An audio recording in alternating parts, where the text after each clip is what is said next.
Hi all. Mid cap ഡോക്ടറിൻ്റെ post market pre മാർക്കറ്റിലേക്ക് എല്ലാവർക്കും സ്വാഗതം. ഇന്നലെ ഞാൻ വീഡിയോ ചെയ്യാൻ താമസിച്ചുകൊണ്ട് പലരും വീഡിയോ കണ്ടില്ല. അപ്പോൾ അതുകൊണ്ട് നേരത്തെ അങ്ങ് ചെയ്തേക്കാം. ഇന്നലെ എനിക്ക് കുറച്ച് തിരക്കുണ്ടായിരുന്നു, അതുകൊണ്ടാണ് വീഡിയോ താമസിച്ചത്. ഓക്കെ, അപ്പോൾ എന്തായാലും നേരത്തെ സമയം കളയാതെ ചെയ്തേക്കാം എന്ന് വിചാരിച്ചു.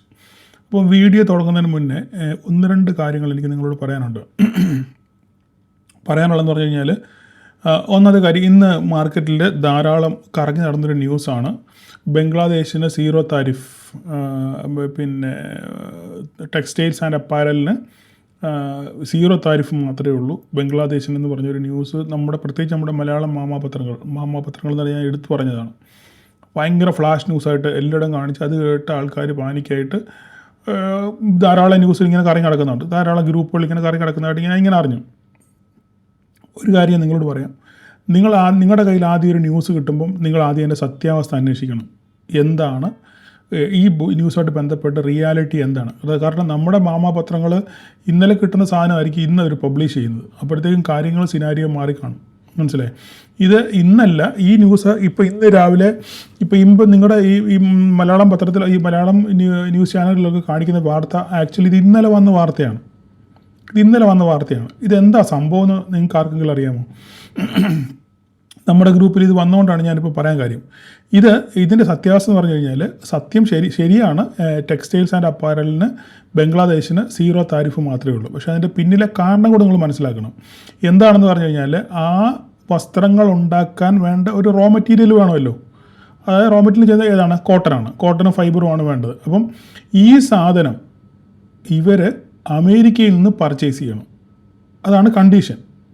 സീറോ താരിഫ് ആക്കിയതിൻ്റെ പിന്നിലെ കണ്ടീഷൻ ഇതാണ്: ഇവർക്ക് ഈ ടെക്സ്റ്റൈൽ ആൻഡ് അപ്പാരൽ ഉണ്ടാക്കാനുള്ള റോ മെറ്റീരിയൽ, അതായത് അതിൻ്റെ കോട്ടനും ഹാൻഡ് മെയ്ഡ് ഫൈബർ, ഓക്കെ, ഈ രണ്ട് സാധനവും അവർ അമേരിക്കയിലെ US കർഷകരുടെ നിന്ന് വാങ്ങിക്കണം, അവിടെ നിന്ന് ഇമ്പോർട്ട് ചെയ്യണം.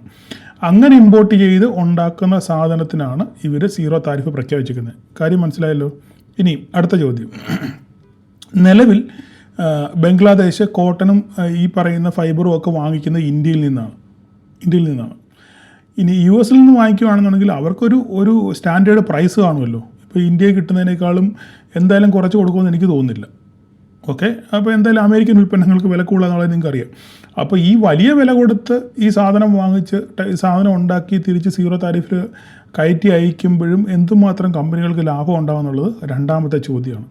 ഇതാണ് ഇതിൻ്റെ പിന്നിലെ കളി. അപ്പോൾ ഇത് ഇന്ത്യയിൽ നിന്ന് ഇവർ വാങ്ങിക്കുമ്പം ഉണ്ടാകുന്ന ലാഭവും അമേരിക്കയിൽ നിന്ന് വാങ്ങിക്കുമ്പോൾ ഉണ്ടാകുന്ന ലാഭവും ഇതൊക്കെ ചർച്ച ചെയ്യപ്പെടേണ്ട വിഷയമാണ്. അതിൻ്റെ സത്യാവസ്ഥ എന്താണെന്നുള്ളത് വരും ദിവസങ്ങളിൽ മാത്രമേ നമുക്ക് അറിയത്തുള്ളൂ. അല്ലാതെ ചുമ്മാതെ ആരെങ്കിലും എന്തെങ്കിലും എവിടെയെങ്കിലും പറയുന്നത് കേട്ടോണ്ട് വെറുതെ നിങ്ങൾ അതിനനുസരിച്ച് പൊസിഷനൊന്നും ക്രിയേറ്റ് ചെയ്യരുത് എന്നാണ് എനിക്കിന്ന് ഓർപ്പിക്കാനുള്ളത്. അത് മാത്രമല്ല, ഇന്നിപ്പോൾ മിക്കവാറും ഗ്രൂപ്പുകളിലും പറഞ്ഞത് 26,000 കടക്കും എല്ലാവരുടെയും പ്രതീക്ഷയായിരുന്നു 26,000 കടക്കും എന്നുള്ളത്.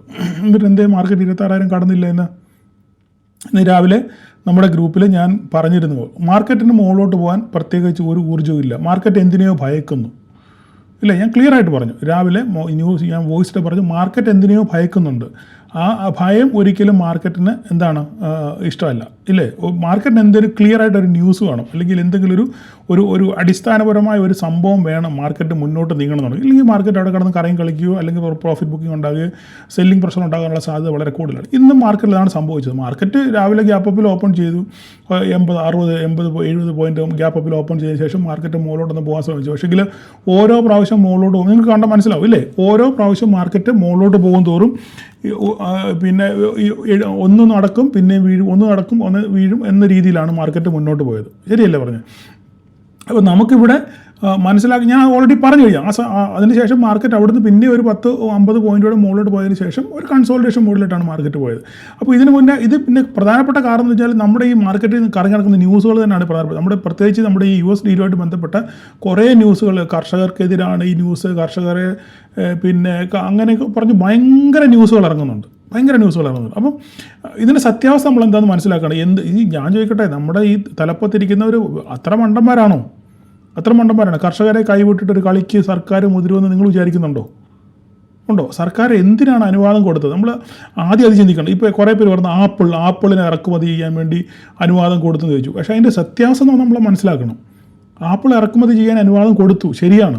പക്ഷേ ആ ആപ്പിൾ ഇറക്കുമതി ചെയ്യാൻ അനുവാദം കൊടുത്തപ്പോൾ അതിനൊരു ഫിക്സഡ് പ്രൈസ് വെച്ചു. ഈ പ്രൈസിന് താഴെ നിങ്ങൾക്ക് ഇന്ത്യയിൽ ഈ സാധനം വിൽക്കാൻ പറ്റത്തില്ല.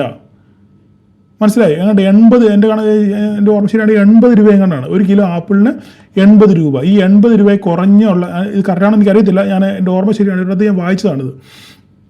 80 രൂപയിൽ കുറഞ്ഞ് അമേരിക്കൻ ആപ്പിൾ നമുക്കിവിടെ വിൽക്കാൻ പറ്റത്തില്ല. 80 രൂപ ആപ്പിൾ. ഈ 80 രൂപയ്ക്ക് നമുക്കത് കിട്ടിക്കഴിഞ്ഞാലും പിന്നെ ഇതിൻ്റെ ഇടവേള നിൽക്കുന്ന ധാരാളം ആൾക്കാരില്ലേ. ഇനി നമ്മുടെ കർഷകർ എത്ര രൂപ വിൽക്കുന്ന അറിയാം നിങ്ങൾക്ക്? നമ്മളുടെ ഈ ഞാൻ സ്ഥിരമായിട്ട് കാണുന്നുണ്ട്, പുത്തേറ്റ് ട്രാവൽ വ്ലോഗ് എന്ന് പറഞ്ഞ സംഭവം കാണുന്നുണ്ട്. അപ്പോൾ അവർ ഈ കാശ്മീരിൽ ഈ ആപ്പിൾ എടുക്കാൻ പോകുമ്പോൾ ഞാൻ അവിടെ അതിനകത്ത് കണ്ടതാണ്, 1 കിലോ ആപ്പിളിന് 30 രൂപ 20 രൂപയ്ക്കാണ് 1 കിലോ ആപ്പിൾ അവിടുത്തെ കർഷകർ കൊടുക്കുന്നത്. മനസ്സിലായില്ലേ? അപ്പോൾ ആ സ്ഥാനത്താണ് 80 രൂപ നമ്മുടെ പറഞ്ഞിട്ട് താങ്ങുവില നമുക്ക് കിട്ടില്ല എന്ന് പറഞ്ഞാൽ സർക്കാർ ഒരു റേറ്റ് വെച്ചിട്ടുണ്ട് 80 രൂപ. ഈ 80 രൂപയ്ക്ക് കുറച്ച് ഒരിക്കലും അവർക്ക് വിൽക്കാൻ പറ്റത്തില്ല. 30 രൂപയ്ക്ക് കൂടെ സാധനം കിട്ടുന്നുണ്ട്. അപ്പോൾ പിന്നെ ഈ 80 രൂപയുടെ സാധനം ആരും വാങ്ങിക്കുമോ? ചിന്തിച്ച് നോക്കൂ. 30 രൂപ 40 രൂപയേ ഉള്ളൂ കാശ്മീരിൽ ആപ്പിളിന്. സംശയം ഉണ്ടെന്നുണ്ടെങ്കിൽ നിങ്ങൾ തിരക്കി നോക്കിക്കോ. ഇത് പിന്നെ ഇവിടുന്ന് ട്രാൻസ്പോർട്ടേഷൻ വഴി നമ്മുടെ ഓരോ രാജ്യത്ത് എത്തുമ്പോഴാണ് പിന്നെ ഇതിൻ്റെ മണ്ടയ്ക്ക് കോസ്റ്റ് കയറുന്നത്. അപ്പം ഇങ്ങനെയുള്ള കാര്യങ്ങളൊക്കെ നമ്മൾ മനസ്സിലാക്കുക. അതുപോലെ തന്നെ പിന്നെ വേറെ ഞാനിവിടെ എഴുതി വെച്ചിട്ടുണ്ട് ഓരോരോ പിന്നെ ഈ ഡ്രൈ ഫ്രൂട്ട്സിൻ്റെ കാര്യം പറയുന്നത്. ഈ ഡ്രൈ ഫ്രൂട്ട്സിൻ്റെ കാര്യം വെച്ചാൽ നമ്മുടെ നാട്ടിലില്ല സാധനം. വാൾനട്ട് നമ്മുടെ നാട്ടിലുണ്ടോ? പിസ്താഷ്യോ പിസ്ത നമ്മുടെ നാട്ടിലുണ്ടോ? ആൾമണ്ട് നമ്മുടെ നാട്ടിലുണ്ടോ? ഈ സാധനങ്ങൾ ഇറക്കുമതി ചെയ്തേ ഒക്കത്തുള്ളൂ. അതുകൊണ്ടാണ് സർക്കാർ അനുവാദം കൊടുത്തത്. അതിനും നല്ല താരിഫുണ്ട്. താരിഫിട്ടാണ് അനുവാദം കൊടുത്തേക്കുന്നത്. ഈ സാധനം നമ്മുടെ നാട്ടിലില്ലാത്ത സാധനം നമ്മുടെ നാട്ടിൽ വരണ്ടേ. 10 പേര് കാശുള്ളവർ മേടിച്ച് തിന്നട്ടെ. എല്ലാവരും ഗൾഫിൽ നിന്ന് കൊണ്ടുവന്ന് തിന്നാൻ പറ്റുമോ? എല്ലാവരുടെ വീട്ടിലും ഗൾഫുകാരുണ്ടോ? ഇല്ലല്ലോ. അപ്പോൾ നമ്മൾ അങ്ങനെയുള്ള കാര്യങ്ങൾ നമ്മൾ ക്ലിയറായിട്ട് മനസ്സിലാക്കുക. അതുപോലെ തന്നെയാണ് പിന്നെ കാലിത്തീറ്റയായിട്ട് ബന്ധപ്പെട്ട് കുറേ സംഭവങ്ങൾ. പിന്നെ എന്താ പറയുന്നത്, പിന്നെ ജനിതക മാറ്റം വരുത്തിയതാണ് അല്ലെങ്കിൽ നോൺ വെജായിട്ടുള്ള സംഭവം. അതിനകത്തിൽ എന്താണ് ആ കാലിത്തീറ്റ എന്ന് പറയാൻ പാടില്ല. അത് ഈ ഫീഡ്, ഈ കന്നുകാലികൾ കൊടുക്കുന്ന ഈ ഫീഡിനകത്തിൽ പ്രോട്ടീൻ ധാരാളം അടങ്ങിയിട്ടുണ്ട്. അപ്പോൾ ഈ പ്രോട്ടീൻ ധാരാളം പ്രോട്ടീൻ അടങ്ങിയ ഈ സാധനം കൊടുക്കുമ്പം നമ്മുടെ കർഷകർക്ക് ഈ സാധനത്തിന് ഉൽപ്പാദനം കൂടും. അത്രേ ഉള്ളൂ. ഈ സാധനം നമ്മുടെ നാട്ടിലില്ല, വളരെ കുറച്ച് മാത്രമേ ഉള്ളൂ. നമുക്കതിന് മാത്രം ഉൽപ്പാദിപ്പിക്കാൻ പറ്റത്തില്ല. അപ്പോൾ ഈ സാധനം നമ്മുടെ നാട്ടിലില്ലാത്ത സാധനം വേറെ ഇടത്തുനിന്ന് കൊണ്ടുവരട്ടെന്നേ. അപ്പം വില കുറയത്തില്ലേ സാധനങ്ങൾക്ക്? കുത്തക അവകാശം മാറത്തില്ലേ? അപ്പോൾ നമ്മൾ ഇങ്ങനെയൊക്കെ ചിന്തിക്കുക. ഇതൊന്നും നമ്മുടെ സത്യം പറഞ്ഞാൽ ഇതൊന്നും നമ്മുടെ മാർക്കറ്റിനെ ബാധിക്കുന്ന സംഭവമേ അല്ല. പിന്നെ ഇതൊക്കെ ചുമ്മാ വെറുതെ ഇങ്ങനെ സർക്കുലേറ്റ് ചെയ്ത് പാനിക് ഉണ്ടാക്കാമെന്ന് മാത്രമേ ഉള്ളൂ. അല്ലാതെ വേറെ പ്രത്യേകിച്ച് യാതൊരു കാര്യമില്ല. പിന്നെ വേറെ എന്താ ചെയ്യണം? വേറെ എന്തൊക്കെ എഴുതി വെച്ചിട്ടുണ്ടായിരുന്നു ഇവിടെ. പിന്നെ വേറെ എന്താണ്? അതുപോലെ തന്നെ സർക്കാർ അനുവാദം കൊടുക്കാത്ത സാധനങ്ങൾ എന്താണ്? ചോളം ഇറക്കുന്നതിന് ഈ അനുവാദം കൊടുത്തിട്ടില്ല. മെയ്സ്, പിന്നെ മില്ലറ്റ്, റൈസ്, ഇതിനൊന്നും അനുവാദം കൊടുത്തിട്ടില്ല. ഇതൊക്കെ നമ്മുടെ നാട്ടിലെ കർഷകർ ഉണ്ടാക്കുന്ന സാധനമാണ്. അതിനൊന്നും ഇറക്കുമതി ചെയ്യാൻ അനുവാദം കൊടുത്തിട്ടില്ല. അതുപോലെ തന്നെ പാലുൽപ്പന്നങ്ങൾ, ചീസ്, ഇങ്ങനെ ബട്ടർ, ഇതൊന്നും അനുവാദം കൊടുത്തിട്ടില്ല. ഇതൊക്കെയാണ് നമ്മൾ പ്രൊട്ടക്റ്റ് ചെയ്യേണ്ട സാധനം. ആ പ്രൊട്ടക്റ്റ് ചെയ്യേണ്ട സാധനങ്ങൾ നമ്മൾ കൃത്യമായിട്ട് പ്രൊട്ടക്റ്റ് ചെയ്തിട്ടുണ്ട്. അപ്പോൾ അതുകൊണ്ട് നിങ്ങൾ ഇങ്ങനെയുള്ള കാര്യങ്ങൾ കേൾക്കുമ്പോൾ ആദ്യം ആ ന്യൂസിൻ്റെ സത്യാവസ്ഥ, മാമാപത്രങ്ങൾ, നമ്മുടെ മലയാളം മാമാപത്രങ്ങളോ അല്ല മലയാളം മാമ ന്യൂസുകൾ പറയുന്നത് നിങ്ങൾ കേൾക്കരുത്.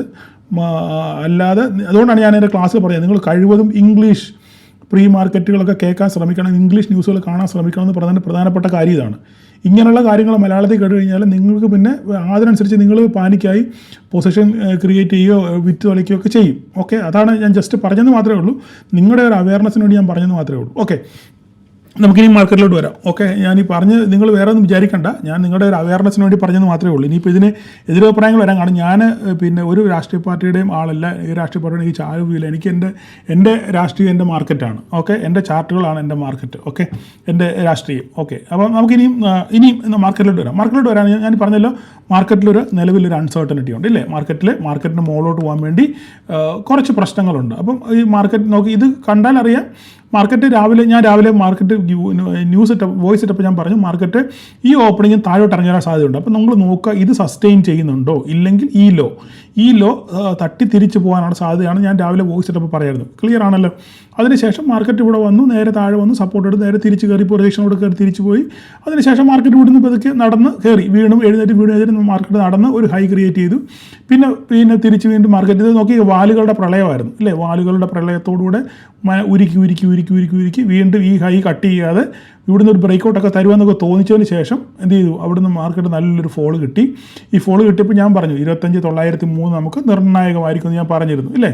ലെവലുകളൊക്കെ കൃത്യമാണ്, നമ്മുടെ ലെവലൊക്കെ അടിപൊളിയായിട്ട് അന്തസ്സായിട്ട് വർക്ക് ചെയ്ത് മാർക്കറ്റ് ഏകദേശം അവിടെ തന്നെയാണ് ക്ലോസ് ചെയ്തിരിക്കുന്നത്. ഏകദേശം ഓപ്പണിംഗ് റേഞ്ച് തന്നെയാണ് 22,950 ഇതല്ല ഒരു മിനിറ്റ് 935 മാർക്കറ്റ് ക്ലോസ് ചെയ്തിരിക്കുന്നത്. ഏകദേശം 935 മാർക്കറ്റ് ക്ലോസ് ചെയ്തിരിക്കുന്നത്. ഇവിടെ 935 ഈ ഇവിടെ ഏരിയ തന്നെ ഓപ്പണിംഗ് അതിൻ്റെ ആ റേഞ്ച് തന്നെയാണ്. ചെറിയ ഇതിപ്പം ഇന്ന് മാർക്കറ്റ് ഡോജിയാണ്, ഇന്നൊരു ഡോജിയാണ്. അപ്പോൾ ഇവിടെ അൺസർട്ടനിറ്റിയാണ് മാർക്കറ്റ് എങ്ങോട്ട് പോകണത്. കാരണം എവിടെ ഓപ്പൺ ചെയ്തോ അവിടെ തന്നെ മാർക്കറ്റ് വന്ന് അവസാനിച്ചു. ഇനിയിപ്പോൾ എന്താ സംഭവിക്കാൻ പോകുന്നത്? ഇവിടെ സംഭവിക്കാൻ പോകുന്ന കാര്യം എന്ന് പറഞ്ഞാൽ ഞാൻ ഒരു ആർട്ടിക്കിൾ വായിച്ചപ്പം അതിനകത്തിൽ ഒരു ആർട്ടിക്കിളിനകത്തിൽ ഇങ്ങനെ എഴുതിയേക്കുന്നത്, നിങ്ങളൊരു കാര്യം ആലോചിക്കണം. ഞാനൊരു വീഡിയോ നിങ്ങളുടെ മുന്നിൽ ഒരു വീഡിയോ എത്തിക്കുന്നതിന് മുന്നേ പല കാര്യങ്ങളും ഞാനത് കൺഫേം ചെയ്തിട്ട് മാത്രമേ ഞാൻ നിങ്ങളുടെ മുന്നിൽ എത്തിക്കാറുള്ളൂ. അപ്പോഴും തെറ്റുപറ്റാം, എങ്കിലും പല കാര്യങ്ങളും ഞാൻ വായിച്ചും കേട്ടും യൂട്യൂബിൽ നോക്കിയും പല ആർട്ടിക്കിൾ വായിച്ചും ഒക്കെയാണ് ഞാൻ ഓരോരോ കാര്യങ്ങൾ നിങ്ങളുടെ മുന്നിൽ, അതായത് ചുമ്മാ വന്നിരുന്ന് ചുമ്മാ വളവള പറയുകയല്ല ചെയ്യുന്നത്. ഓക്കെ, അപ്പോൾ ഞാനൊരു ആർട്ടിക്കിളിനകത്ത് വായിച്ചത്, ഇപ്പോൾ നമ്മൾ ഞാൻ ജസ്റ്റ് ഒരു എടുത്ത് കാണിക്കാം, ഒരു സാമ്പിൾ എടുത്ത് കാണിക്കാം. നമ്മളിപ്പോൾ നോക്കുകയാണെന്നുണ്ടെങ്കിൽ അമേരിക്കൻ മാർക്കറ്റ് ഇപ്പോൾ ഓൾ ടൈം ഹൈ അടിച്ച് നിൽക്കുകയാണ്. നിങ്ങൾ ശ്രദ്ധിച്ച്, ഞാൻ ഈ പറഞ്ഞ കാര്യം നിങ്ങൾ ശ്രദ്ധിച്ച് കേൾക്കുക. ഓക്കെ, ഡൗ ജോൺസ് നോക്കുകയാണെന്നുണ്ടെങ്കിൽ നമുക്കിപ്പോൾ ഡൗ ജോൺസിൻ്റെ ഡേ ചാർട്ടിലോട്ട് എടുക്കാം. നോക്കിക്കേ, ഡൗ ജോൺസ് നല്ലൊരു ഓൾ ടൈം ഹൈ അടിച്ച് നിൽക്കുകയാണ് അല്ലേ, നല്ലൊരു ഓൾ ടൈം ഹൈ അടിച്ച് നിൽക്കുകയാണ്. അപ്പം ഒരു വൺ വേ റാലിയാണ് കഴിഞ്ഞ ഞാൻ ഇന്നാളെ എൻ്റെ ഇതെടുത്ത് കാണിച്ചതാണ് ഇല്ലേ. ഒരു വൺ വേ റാലിയാണ് മാർക്കറ്റ് കൊടുത്തേക്കുന്നത് ഡൗ ജോൺസിൽ. ഇപ്പോൾ 50,000 മുകളിൽ ഡൗ ജോൺസ് ക്ലോസിങ് നിൽക്കുകയാണ്. ഇപ്പോൾ നമുക്ക് നാസ്ഡാക്ക് നോക്കുകയാണെന്നുണ്ടെങ്കിൽ നാസ്ഡാക്ക് ഈ പറഞ്ഞ പോലെ തന്നെ നോക്കിക്കേ, നല്ലൊരു വൺ വേ റാലി 2025 മുതൽ വൺ വേ റാലി കൊടുത്ത് മാർക്കറ്റ് അത് ഒരു ഓൾ ടൈം ഹൈക്ക് അടുത്ത് ഓൾ ടൈം ഹൈ ടച്ച് ചെയ്തിട്ട് വീണ്ടും തിരിച്ച് റീടെസ്റ്റ് ചെയ്ത് മേലോട്ട് കയറി പോവാണ്. ശരിയല്ലേ? ഇത് നാസ്ഡാക്കിൻ്റെയാണ്. ഓക്കെ, ഇനി അടുത്ത് നമുക്ക് S&P 500 നോക്കാം.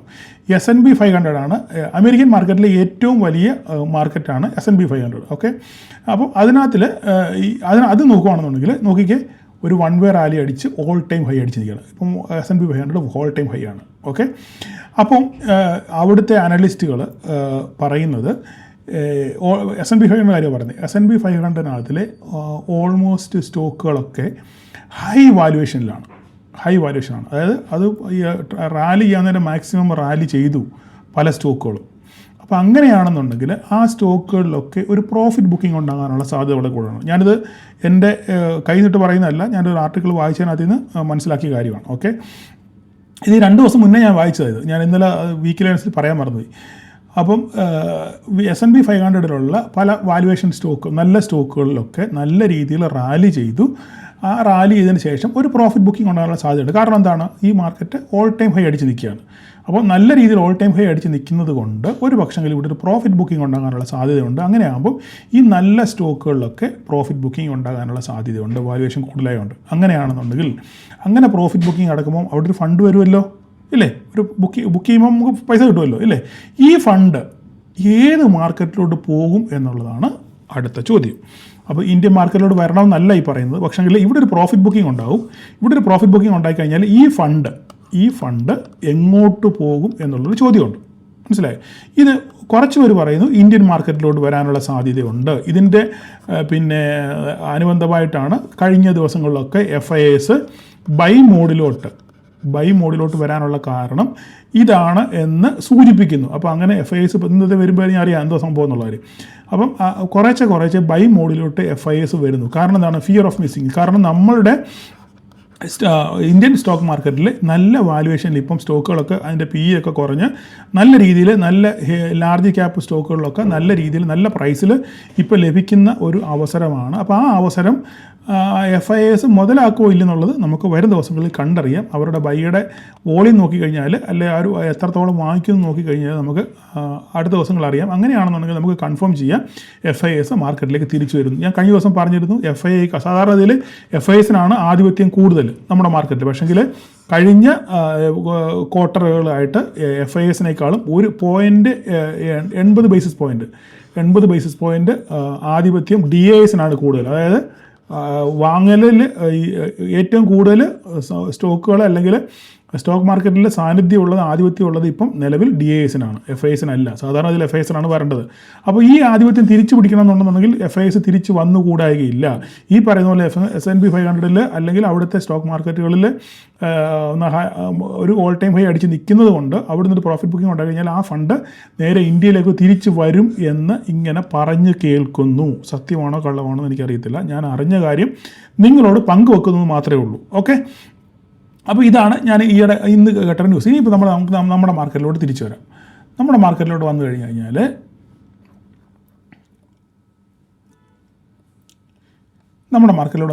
അപ്പോൾ അങ്ങനെ സംഭവിക്കുകയാണെന്നുണ്ടെങ്കിൽ ഇപ്പം ഇന്നോ നാളെ ഇപ്പോൾ എന്തെങ്കിലും ഒരു പ്രോഫിറ്റ് ബുക്കിംഗ് ഉണ്ടാകുകയാണെന്നുണ്ടെങ്കിൽ അതിന് അലവലികൾ എവിടെയും സംഭവിക്കും, നമ്മുടെ മാർക്കറ്റിൽ സംഭവിക്കും. അങ്ങനെയാണെന്നുണ്ടെങ്കിൽ മാർക്കറ്റ് ഒന്നുകൂടെ താഴോട്ട് ഇറങ്ങി വന്ന് റീടെസ്റ്റ് ചെയ്തതിന് ശേഷം കയറിപ്പോകാനായിരിക്കും സാധ്യത വളരെ കൂടുതൽ. ഞാൻ ഇന്നലെ പറഞ്ഞിരുന്നു മാർക്കറ്റിന് അപ്സൈഡ് റാലി പോകണമെന്നുണ്ടെങ്കിൽ നമ്മുടെ 26.0 എന്ന് പറയുന്ന തലവര, നമ്മളിത് വളരെ നാളുകളായിട്ട് നമ്മൾ തലവര എന്ന് പറയുമ്പോൾ ഈയിടെ ആണെങ്കിൽ എവിടെയോ ഒരു ആപ്പിനകത്ത് ഞാൻ കണ്ടു, ഏതോ ഒരു യൂട്യൂബ് ട്രേഡറാണെന്ന് തോന്നുന്നു, ആരോ എനിക്കറിയത്തില്ല, നമ്മുടെ ഈ തലവര എടുത്ത് അവരുടെ ഒരു ക്യാപ്ഷൻ ആക്കിയിട്ടുണ്ട്. അപ്പോൾ ഒരാൾ എനിക്ക് അയച്ചു, സാറേ നമ്മുടെ തലവരയാണല്ലോ, അതുകൊണ്ട് ഒരാളെടുത്ത് ക്യാപ്ഷൻ ആക്കിയേക്കുന്നു. ആയിക്കോട്ടെ, രക്ഷപ്പെട്ടെ, നമുക്ക് പ്രശ്നമൊന്നുമില്ല, ആരായാലും എന്താ പ്രശ്നം. അപ്പം നമ്മുടെ തലവര ഈ 26.011 എന്ന് പറയുന്ന ഈ നമ്പറാണ്. ഇതിന് മുകളിൽ പോയെങ്കിൽ മാത്രമേ നമുക്ക് അപ്സൈഡ് ഉള്ളൂ എന്ന് ഞാൻ ഇന്നലെ പറഞ്ഞിരുന്നു ഇല്ലേ. നമുക്ക് ഡേ ക്യാൻഡിൽ ഇതിൻ്റെ മുകളിൽ ക്ലോസിങ് കിട്ടണം. ക്ലോസിങ് കിട്ടിയെങ്കിൽ മാത്രമേ നമുക്ക് അപ്സൈഡ് റാലി ഉള്ളൂ. ഇന്നും സംഭവിച്ചില്ല. ഡേ ക്യാൻഡിലും ക്ലോസ് ചെയ്തില്ല, ഇൻട്രാഡേ വൈസിലും മാർക്കറ്റ് മുകളിലോട്ട് പോയില്ല. തിരിച്ച് നമ്മളുടെ ലൈനിൽ തന്നെ 903 വന്ന് മാർക്കറ്റ് സപ്പോർട്ട് എടുത്തു ഇല്ലേ. ഇനിയിപ്പോൾ ഇവിടെ എന്താ സംഭവിക്കാൻ പോകുന്നത്? ഇനി സംഭവിക്കാൻ പോകുന്നത് നാളെ നമുക്ക് ചിന്തിക്കേണ്ടത്, ഇന്ന് നമ്മൾ പറഞ്ഞത് നമുക്ക് 26.0 കടക്കുമെന്നായിരുന്നു നോക്കേണ്ടത്. പക്ഷേ ഇന്ന് 26.0 കടന്നില്ല. അപ്പോൾ നാളെ നമുക്ക് നോക്കേണ്ടത് എന്താണ്? ഈ 25,903 ആണ്. ഈ 25,903 സസ്റ്റെയിൻ ചെയ്തുകൊണ്ട് നോക്കുക. സസ്റ്റെയിൻ ചെയ്യുന്നുണ്ടെന്നുണ്ടെങ്കിൽ ഇപ്പം പതുക്കെ നടന്ന് കയറി 26.0 കടന്നു പോകും. ഇല്ല എന്നുണ്ടെങ്കിൽ, സസ്റ്റെയിൻ ചെയ്യുന്നില്ല എന്നുണ്ടെങ്കിൽ വീണ്ടും തിരിച്ച് 25,687 ഒരു പക്ഷെങ്കിൽ വന്നു കൂടായികയില്ല. ഓക്കെ, വെരി സോറി, എനിക്കിങ്ങനെ പറയുന്നതിന് നമ്മുടെ 25,687 പറഞ്ഞ തലവര അവിടെ കിടപ്പുണ്ട്, കണ്ടോ ഇല്ലേ, ഇവിടെ കിടപ്പുണ്ട്. തിരിച്ചൊരു പക്ഷെങ്കിൽ ഒരു പ്രോഫിറ്റ് ബുക്കിംഗ് ഉണ്ടായാൽ കാരണം എന്താണ് നമ്മുടെ ക്ലാസ്സിൽ പങ്കെടുത്തവർക്കറിയാം. ഈ ഒരാൾ ഇന്ന് എനിക്കൊരു മെസ്സേജ് അയച്ചു, സാർ അന്ന് പറഞ്ഞ സംഭവം ഞാൻ അത് പിന്നെ അന്ന് 25,000 വാങ്ങിച്ചു, ഇന്നുവരെ ഹോൾഡ് ചെയ്ത് ഞാൻ ഇപ്പോഴാണ് പ്രോഫിറ്റ് ബുക്ക് ചെയ്ത് മെസ്സേജ് അയച്ചു. അപ്പോൾ നമ്മൾ പറഞ്ഞിരുന്നു അല്ലേ, 25,000 ജനുവരി മാസം എന്നാണ് 26-ാം തീയതി അല്ലേ, ജനുവരി മാസം 26-ാം തീയതി നമുക്ക് കറക്റ്റ് ഓർമ്മ. ജനുവരി 26-ാം തീയതി മാർക്കറ്റ് ഏകദേശം 25,163 റേഞ്ചിലായിരുന്നു നിന്നത്. ഓർമ്മയുണ്ടോ? 25,163 റേഞ്ചിൽ അല്ലേ. അന്ന് നമ്മൾ പറഞ്ഞിരുന്നു മാർക്കറ്റ് താഴോട്ട് ഇറങ്ങിപ്പോയാലും ഇവിടെ തിരിച്ച് കയറി വരും എന്ന് പറഞ്ഞിരുന്നു. അങ്ങനെ തന്നെ അങ്ങ് പൊസിഷനായിട്ട് ചെയ്ത് ധാരാളം ആൾക്കാരുണ്ട്. അവരൊക്കെ നല്ല രീതിയിൽ പ്രോഫിറ്റ് ബുക്ക് ചെയ്തു. ഓക്കെ, അപ്പോൾ അങ്ങനെ ഒരു 1000 പോയിൻറ്റിനടുത്ത് റാലി മാർക്കറ്റ് ഓൾറെഡി നടന്നു കഴിഞ്ഞു ഇല്ലേ. അപ്പോൾ അങ്ങനെയാണെന്നുണ്ടെങ്കിൽ ഒരു ചെറിയ പ്രോഫിറ്റ് ബുക്കിംഗ് 26,000 ടച്ച് ചെയ്യുന്നതിന് മുമ്പ് ഒരു പ്രോഫിറ്റ് ബുക്കിംഗ് നടക്കണം. അങ്ങനെ നടക്കുകയാണെന്നുണ്ടെങ്കിൽ നാളെ ഒരു പ്രോഫിറ്റ് ബുക്കിങ്ങിന് സിനാരിയാണ് വരുന്നതെങ്കിൽ 25,687 ടെസ്റ്റ് ചെയ്യാനുള്ള സാധ്യത വളരെ കൂടുതലാണ്. ഓക്കെ, ഞാനിതിങ്ങനെ വരുമെന്നല്ല പറഞ്ഞത്, വന്നാൽ ഇങ്ങനൊരു സാധ്യതയാണ് പറഞ്ഞത്. ഇപ്പോൾ ഈ 25,903 മാർക്കറ്റ് സസ്റ്റെയിൻ ചെയ്യുവാണെന്നുണ്ടെങ്കിൽ ഓക്കെ, മാർക്കറ്റ് മുകളിലോട്ട് 26.0 കടക്കും, സമ്മതിച്ചു. ഇല്ല, കടന്നില്ല, ഒരു പ്രോഫിറ്റ് ബുക്കിംഗ് ആണ് വരുന്നത്, ഇത് ബ്രേക്ക് ചെയ്ത് പോവുകയാണെന്നുണ്ടെങ്കിൽ മാർക്കറ്റ് ഈ 817 ഒരു സപ്പോർട്ടുണ്ട്. ഈ 817 പൊട്ടിയാൽ പിന്നെ 687 നമ്മൾ ചിലപ്പം ഒരു പക്ഷെങ്കിൽ നമ്മൾ കാണേണ്ടി വരും. അതുകൊണ്ട് നിങ്ങൾ ട്രേഡ് ചെയ്യുന്നവരെ വളരെ കോഷ്യസായിട്ട് മാത്രം നിങ്ങൾ ട്രേഡ് ചെയ്യാൻ പറയും. വേറെ കൂടുതലൊന്നും പറയേണ്ട കാര്യമില്ലല്ലോ. കറക്റ്റ് കാര്യം നിങ്ങൾക്ക് മനസ്സിലായല്ലോ, ഞാൻ എന്താ ഉദ്ദേശിക്കുന്ന കാര്യം നിങ്ങൾക്ക് കറക്റ്റായിട്ട് മനസ്സിലായി. അപ്പോൾ നമ്മൾ നാളെ ശ്രദ്ധിക്കേണ്ടത് 25,903 ലെവലുകളും വരെയൊക്കെ വളരെ കൃത്യമാണ്. ഇവിടുന്ന് മുകളിലോട്ട് പോകുമോ താഴോട്ട് പോയി കഴിഞ്ഞാൽ 25,817 പൊട്ടിയാൽ 25,687 നമ്മൾ കാണേണ്ടി വരും. ഇല്ല, 611 26.0 മുകളിൽ നിലനിന്ന് കഴിഞ്ഞാൽ മാർക്കറ്റ് അടുത്ത റേഞ്ചിലേക്ക് പോകാനുള്ള സാധ്യത ഉണ്ട്. ഇതാണ് വെരി ക്ലിയർ ആയിട്ട് നമുക്ക് നിഫ്റ്റിയെ പറ്റി പറയാനുള്ളത്. ഓക്കെ, അപ്പോൾ നമുക്ക് ബാങ്ക് നിഫ്റ്റി നോക്കാം. ബാങ്ക് നിഫ്റ്റി ഒന്നുമില്ല, മാർക്കറ്റ് ഇന്ന് ഒരു കൺസോളിഡേഷൻ, ഒന്നും പറയാനില്ല ഇതിനകത്തിൽ. ബാങ്ക് നിഫ്റ്റിക്ക് ഒന്നും പറയാനില്ല, വെറുതെ ഒരു ബോക്സ് പാറ്റേൺ, ഒരു ബോക്സ് ആയിട്ടാണ് നമുക്ക് കണക്ക് കൂട്ടാം. ഒരു റേഞ്ചിൽ എങ്ങോട്ടും പോയില്ല. നിഫ്റ്റി ആണെങ്കിൽ ഇച്ചിരി മുമ്പോട്ട് റാലിയെങ്കിലും ചെയ്ത് കഴിയും. പക്ഷേ ബാങ്ക് നിഫ്റ്റി കണ്ട് -42 ക്ലോസ് ചെയ്തേക്കുന്നത്, നിന്നിടത്തു നിന്ന് അനങ്ങിയിട്ടില്ല, എങ്ങോട്ടും പോയിട്ടില്ല. അപ്പോൾ അടുത്ത ദിവസം അപ്പോൾ ഞാൻ ഇതിൻ്റെ ഇടയിൽ നിങ്ങൾക്ക് HDFCയുടെ പിന്നെ ചാർട്ട് ഇട്ടായിരുന്നു അല്ലേ. HDFC ഒരു പ്രോഫിറ്റ് ബുക്കിംഗ് പോലെ ഒരു സിനാരിയോ അതിൽ കണ്ടായിരുന്നു അല്ലേ. നമ്മൾ ഒരു മിനിറ്റ് നമുക്ക് എടുക്കാമല്ലോ. കണ്ടോ HDFC നമ്മൾ ഇവിടെ എത്തിയപ്പോൾ ഞാൻ വരച്ചിട്ടായിരുന്നു, ഗ്രൂപ്പിലിട്ടായിരുന്നു ഇതിൻ്റെ ചാർട്ട് ഇല്ലേ. ഒരു പ്രോഫിറ്റ് ബുക്കിംഗ് ഒരു സിനാരിയോ ഉണ്ട്. അതുകൊണ്ട് താഴോട്ട് വരാനുള്ള സാധ്യത ഉണ്ടെന്ന് ഞാനിങ്ങനെ, നമ്മുടെ ലെവൽ കറക്റ്റാണ്, 940 തട്ടി നേരെ തിരിച്ച് താഴോട്ട് പോകുന്നത്. അതുപോലെ തന്നെ റിലയൻസിൻ്റെ കാര്യം വന്നപ്പോഴും ഞാൻ ഗ്രൂപ്പിൽ ഇട്ടിരുന്നു. കൃത്യമായിട്ട് നമ്മുടെ ഈ ലെവൽ ബ്രേക്ക് ചെയ്ത് താഴെ പോയിട്ട് അവസാന നിമിഷമാണ് ഇത് തിരിച്ച് കയറിയത്. എങ്കിലും ക്ലോസിങ് കിട്ടിയിരിക്കുന്നത് എത്രയാണ്? 14.58 58. ഈ വരയ്ക്ക് താഴെ, സപ്പോർട്ടർ താഴെയാണ് ക്ലോസിങ് നടന്നിരിക്കുന്നത്. അപ്പം അടുത്ത ദിവസങ്ങളിൽ നമ്മൾ ഈ നോക്കാനുള്ളതെന്ന് പറഞ്ഞു കഴിഞ്ഞാൽ റിലയൻസിന് HDFC ICICI ആണ് ഇന്ന് കുറച്ചെങ്കിലും ഇന്ന് ഭേദപ്പെട്ട് നിന്നത്. അപ്പോൾ റിലയൻസിനെയും HDFC ICICI ഈ 3 സാധനത്തിനെയും നമ്മൾ നോക്കുക നാളെ. ഇവരുടെ പെർഫോമൻസ് അനുസരിച്ചിരിക്കും നാളെ നിഫ്റ്റിയുടെ പെർഫോമൻസ്. അതിൻ്റെ കൂടെ തന്നെ IT-യിലൂടെ എന്തെങ്കിലും ഒന്ന് നടന്നു കഴിഞ്ഞാൽ, IT ഒന്ന് ഇങ്ങനെ ന്യൂട്രലായിട്ട് നിൽക്കുകയാണ്, ഏതെങ്കിലും കാരണവശാൽ ഒരു പുഷ് ട്രിഗർ ഇതിലായിട്ടും വന്നിട്ടില്ല. അപ്പോൾ ഇൻഫിയിൽ TCS ഒരു പുഷ് ട്രിഗർ വരുവാണെന്നുണ്ടെങ്കിൽ നമ്മുടെ നിഫ്റ്റി നാളെ പറക്കാനുള്ള സാധ്യതയുണ്ട്. പക്ഷേ ഇതൊക്കെ നടക്കുമോ ഇല്ലെന്നുള്ളത് നാളെ കണ്ടറിയണം. പിന്നെ നമ്മുടെ മെയിൻ താരം ആരാണ്? നമ്മുടെ മിഡ് ക്യാപ്പിനകത്തിൽ ഇന്ന് BSE ആണ്. ഞാൻ ഇന്നലെ പറഞ്ഞിരുന്നു ഓൾറെഡി അല്ലേ, BSEയുടെ റിസൾട്ട് വന്നു, വെടിക്കെട്ട് റിസൾട്ടായിരുന്നു. അതുകൊണ്ട് BSEയുടെ ഒറ്റ പെർഫോമൻസിന് പുറത്താണ് ആശാൻ ഗ്യാപ്പ് അപ്പിന് ശേഷം മോളിൽ പോയി നമ്മുടെ ഈ ലെവല് സസ്റ്റെയിൻ ചെയ്ത് നിന്നത്. ഇപ്പോൾ ഞാൻ ഇന്നലെ പറഞ്ഞിരുന്നു, ഞാൻ കഴിഞ്ഞ ദിവസങ്ങളിലൊക്കെ പറഞ്ഞു 14,000 എത്താൻ വലിയ താമസമൊന്നുമില്ലാന്ന്. ഓൾമോസ്റ്റ് 13,970 വരെ എത്തി. അപ്പം 14,000-അടുത്തെത്തി. ഓക്കെ, അപ്പോൾ ഇനിയിപ്പം മേ ബി ഒരു പ്രോഫിറ്റ് ബുക്കിങ്ങിനുള്ള സാധ്യത ഉണ്ടെന്നുള്ളത് നമുക്ക് കണ്ടറിയണം. കാരണം നാളെ BSEയിൽ പ്രോഫിറ്റ് ബുക്കിംഗ് വന്നത്, BSE ഇന്നിപ്പോൾ 6% കയറി. ആ BSEയുടെ പച്ചയില, ബാക്കി എല്ലാവരും നെഗറ്റീവാണ്. BSE ഒറ്റ ഒരുത്തനാണ് തോളിയേറ്റി മിഡ് ക്യാപ്പിനെ പിടിച്ചു നിർത്തിയത്. ഓക്കെ, ബാക്കി എല്ലാവരും നെഗറ്റീവാണ്. അപ്പം HDFC AMC 70.2% കയറി, എങ്കിലും BSEയുടെ പച്ചയിലാണ് ഇത് നിന്നത്. ബാക്കി എല്ലാവരും നെഗറ്റീവായിരുന്നു. അപ്പോൾ നാളെ BSEക്ക് അത് പ്രോഫിറ്റ് ബുക്കിംഗ് ഉണ്ടാവുകയാണെന്നുണ്ടെങ്കിൽ ഹീറോ മോട്ടോകോപ്പിനെ നിങ്ങൾ ശ്രദ്ധിക്കുക, BSEയും ഹീറോ മോട്ടോകോപ്പിനെ നിങ്ങൾ ശ്രദ്ധിക്കുക. നാളെ ഇവർ രണ്ടുപേർക്കും പ്രോഫിറ്റ് ബുക്കിംഗ് ഉണ്ടാകുകയും മറ്റുള്ളവരെല്ലാം ന്യൂട്രലായിട്ട് നിൽക്കുകയും ചെയ്യുകയാണെന്നുണ്ടെങ്കിൽ ഇവനകത്ത് പ്രോഫിറ്റ് ബുക്കിംഗ് ഉണ്ടാകും. ഇല്ലാന്നുണ്ടെങ്കിൽ BSE പെർഫോം ചെയ്യുകയാണെന്നുണ്ടെങ്കിൽ പക്ഷേ ഇവനും പെർഫോം ചെയ്യണം. എന്തായാലും നാളെ നിങ്ങൾ ഇതിനകത്തിലെ ഈ മിഡ് ക്യാപ്പിൻ്റെ ഹെവി വെയിറ്റേജ് സ്റ്റോക്കുകൾ നോക്കി മാത്രം നിങ്ങൾ ട്രേഡ് ചെയ്യാവൂ. അപ്പം എങ്ങനെയാണ് അവരുടെ പെർഫോമൻസ് നോക്കിയതിന് ശേഷം മാത്രം മിഡ് ക്യാപ്പിനകത്ത് ട്രേഡ് ചെയ്യുക. അങ്ങനെയാണെന്നുണ്ടെങ്കിൽ അപ്സൈഡ് കിട്ടുവാണെങ്കിൽ 14,118 കിട്ടും. ഇല്ലെങ്കിൽ തിരിച്ച് 840, 770 നമ്മൾ കാണേണ്ടി വരും നാളത്തെ ദിവസം. ഓക്കെ, അപ്പോൾ ഇത്രയൊക്കെയാണ് നാളത്തെ കാര്യങ്ങൾ. അപ്പം എല്ലാവരോടും എനിക്ക് പറയാനുള്ളൊരു കാര്യം, നിങ്ങൾ ധാരാളം മെസ്സേജുകളൊക്കെ അയക്കുന്നുണ്ട്. എനിക്ക് ചെയ്യാവുന്നതിന് പരമാവധി നിങ്ങളെ ഞാൻ ഹെൽപ്പ് ചെയ്യുന്നുണ്ട്. അപ്പം അത് കടന്നു പോയി കഴിഞ്ഞാൽ പിന്നെ എനിക്കത് ബുദ്ധിമുട്ടായിട്ട് വരും. അപ്പം മെസ്സേജ് അയക്കുന്നവരോടൊക്കെയാണ് ഈ പറയുന്നത്. അപ്പം ധാരാളം മെസ്സേജുകൾ ഓരോ ദിവസം വരുന്നുണ്ട്. ഇതൊക്കെ മാനേജ് ചെയ്യാൻ കുറച്ചൊക്കെ ബുദ്ധിമുട്ടാണ്. അതുകൊണ്ട് അത്യാവശ്യ ഘട്ടങ്ങളുള്ള മെസ്സേജുകൾ മാത്രം, അത്യാവശ്യം നിങ്ങൾക്ക് അറിയാൻ വയ്യാത്ത കാര്യങ്ങളെ പറ്റി മാത്രം നിങ്ങൾ മെസ്സേജ് അയക്കാൻ ശ്രമിക്കുക. അല്ലാത്ത കാര്യങ്ങൾ നിങ്ങൾ യൂട്യൂബിലും മറ്റൊക്കെ നോക്കി നിങ്ങൾ മനസ്സിലാക്കാൻ ശ്രമിക്കുക. ഓക്കെ, അപ്പം നാളെ എല്ലാവർക്കും ഒരു പ്രോഫിറ്റബിൾ ഡേ ആശംസിക്കുന്നു. Thank you.